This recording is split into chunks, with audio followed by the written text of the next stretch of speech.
مرحبا بك فريمون. صحيح انا صحيح. تفضل. ماذا بينا نزيدوا نسمعوا. حنا قلنا كل واحد يمد رايه على 22 فيفري، كل واحد يقراه بالطريقه نتاعو كيف يعرف. بارك الله فيك. Si tu sais. دونك فيت طون كور، هيا فرغ قلبك. Oui. Tu sais. ابصر قلنا هذه فرغ قلبك، الدواء المغربيه عند لطفي دوبلترو. تفضل. Oui, vous savez, des fois quand on a la tête dans le guidon, comme on dit, on est concentré, on voit pas l'importance et l'événement, la taille de l'événement. Et pour moi, le 22 février, je parle bien sûr du Irak béni, qui a duré 2-3 mois, les 4 mois. Après le Tahrak qui a suivi, avec les maquistes et les rachadistes et le RCD et tous les pseudo-démocrates qui travaillent, qui ont un agenda extérieur. Ça c'est pas le vrai Irak. Mais le Irak béni, pour moi, c'est un miracle. L'Algérie, elle a vécu un miracle. Quand vous voyez le reste de la planète, avec toutes les révolutions de couleur, que ça soit bien en Ukraine, c'est d'actualité l'Ukraine, ils ont subi la révolution orange, place Maïdan. Comme par hasard, de nouveau, l'Occident avec le lobby de la net, Soros, Hotport, Canvas. Même en Ukraine, ils ont soutenu les néo-nazis. Donc aussi des extrêmes droites, comme chez nous avec les extrémistes de Rachat. C'est toujours le même plan.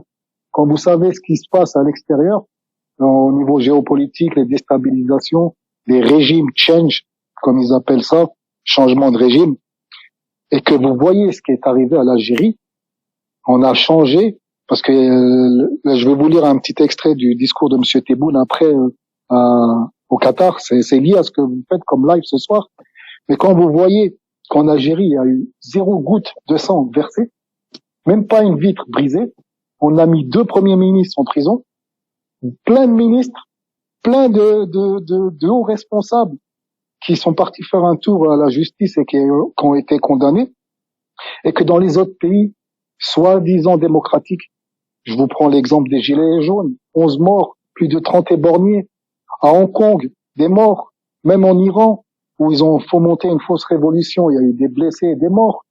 Aux Pays-Bas, ils sont sortis manifester contre les passes sanitaires, ils ont tiré à balles réelles. Ici en Occident, aux États-Unis, ils ont pris le Capitole avec 5 morts. Quand vous voyez tous les événements qu'on a vécus ces derniers temps, l'Algérie a vécu un miracle, a réussi à combattre la corruption et surtout sans verser une goutte de sang. Et pour ça, je profite ce soir, Mabrouk et Nordine, de remercier surtout le peuple algérien en général. Le peuple algérien est un exemple de planétaire. C'est vrai qu'on a été vaccinés. Avec les années 90, quand on les a vécus, on sait ce que c'est et on veut en aucun cas retomber dans cette manipulation. Mais je remercie sincèrement le peuple algérien en général, ainsi que notre institution, l'institution qui est restée debout et propre, l'institution militaire, notre ANP, qui se sacrifie tous les jours pour notre sécurité, qui est la base de tout le reste. Développement. Je remercie aussi l'ANP parce que j'ai dit dernièrement, ils ont éliminé 7 terroristes dans la wilaya de Skikda, et c'est pour vous dire que c'est pas un jeu. Quand on dit que l'Algérie est attaquée, elle est attaquée sur le terrain avec des mercenaires, elle est attaquée médiatiquement avec les guerres de 4e génération, les médias occidentaux qui s'acharnent dessus, avec d'autres satellites comme celui de l'Ouest, on est attaqué, on est ciblé, et justement, je remercie les Algériens surtout qui ont voté le 12-12, parce qu'en votant le 12-12, malgré la propagande qu'il y a eu à l'époque, comme quoi il fallait faire une transition pseudo-démocratique, qu'il ne fallait pas aller voter, ça servait à rien, malgré qu'en France, ceux qui sont partis voter se sont fait agresser devant les consulats.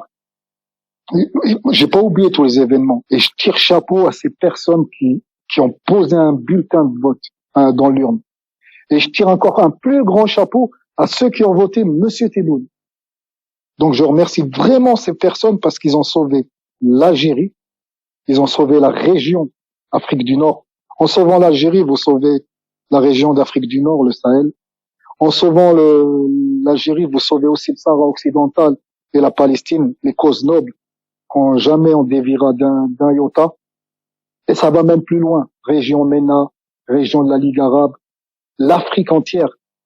quand vous voyez qu'on expulse l'entité sioniste du siège qu'on leur a accordé par la corruption, et que c'est l'Algérie qui est leader dans ça, c'est grâce au 12-12.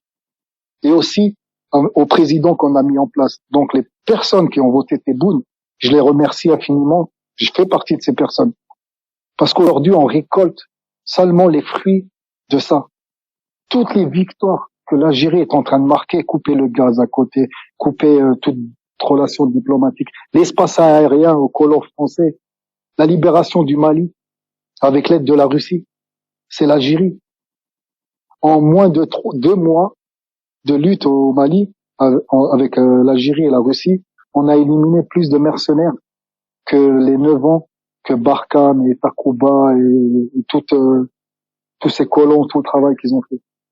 Donc l'Algérie, je vous dis, elle a subi un miracle avec ce Irak béni, malgré que nos ennemis, qui est le Marzen, le lobby français, c'est le lobby de l'Algérie française, qui lui est resté au travers de la gorge de l'indépendance de l'Algérie, l'OAS, le lobby sioniste qui est le plus puissant au monde, et ben malgré les milliards qu'ils ont mis en jeu pour déstabiliser notre pays, ils n'ont pas réussi. Et aujourd'hui, ils continuent à s'acharner avec le reportage sur la fiction qu'ils sont en train de faire sur Arte, parce que l'Algérie est lancée sur, comme il dit, le train il est parti et personne pourra arrêter l'Algérie, sauf en lui déclarant une guerre de face.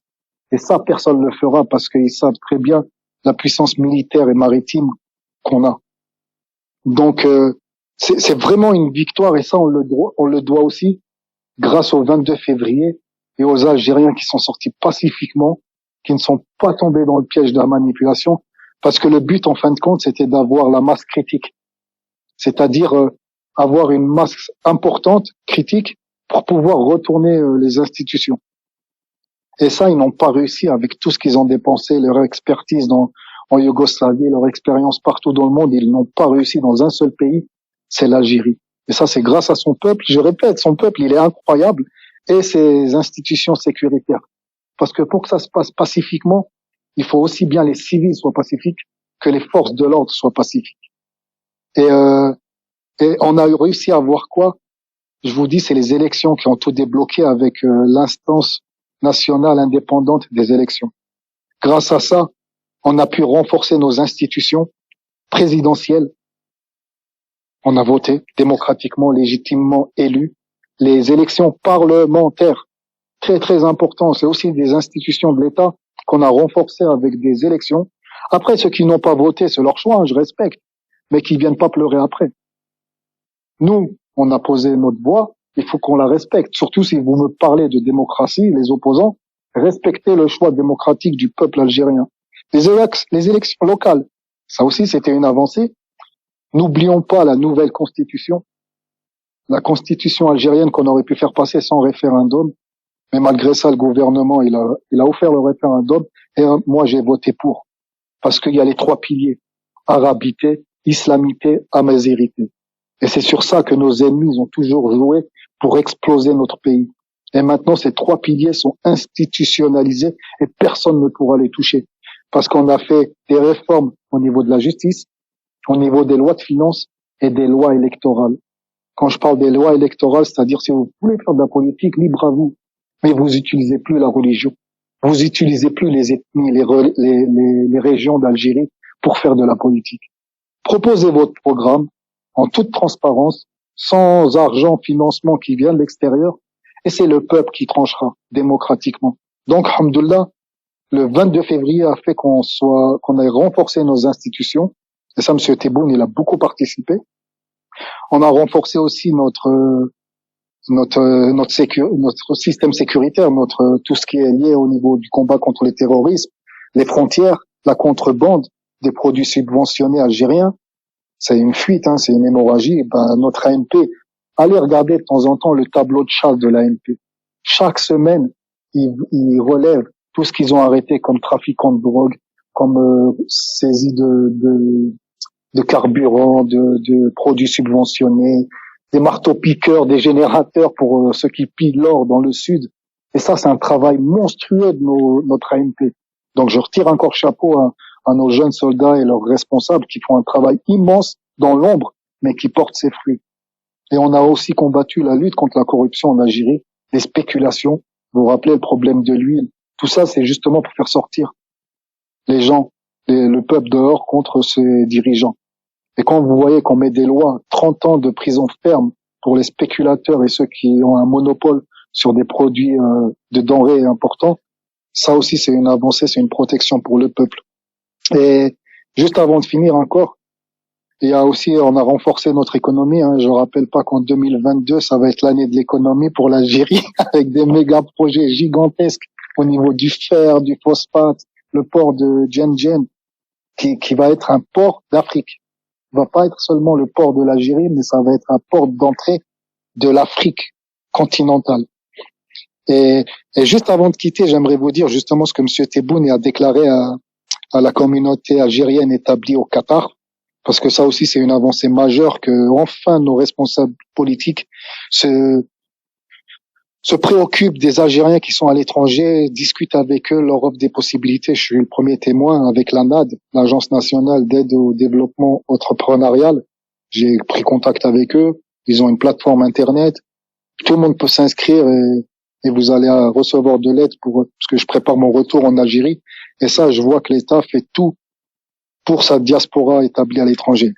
Et pour revenir justement, M. Tebboune, il a déclaré aux Algériens du Qatar, le Irak béni a sauvé le pays et a permis la tenue d'élections sans fraude et l'édification de nouvelles institutions du pays, avec la participation de tous ses enfants, insistant sur l'ouverture de perspectives d'avenir en faveur de la jeunesse et l'installation prochaine du Conseil supérieur de la jeunesse dans le cadre de ses engagements à transmettre le flambeau aux jeunes Algériens. J'entends beaucoup, oui, il faut que l'État fasse ci pour les jeunes, il faut que l'État fasse cela pour les jeunes. L'État est en train de le faire, à appeler les jeunes à voter. L'État met les moyens sur la jeunesse. Elle offre des formations pour ouvrir des mines dans le sud pour l'extraction d'or. C'est-à-dire, elle offre la formation, elle offre les moyens techniques, elle offre la zone d'extraction, mais pour ça, il faut encore de la volonté de l'autre côté. Et je vous garantis qu'ici en Occident, il n'y a pas tous ces avantages.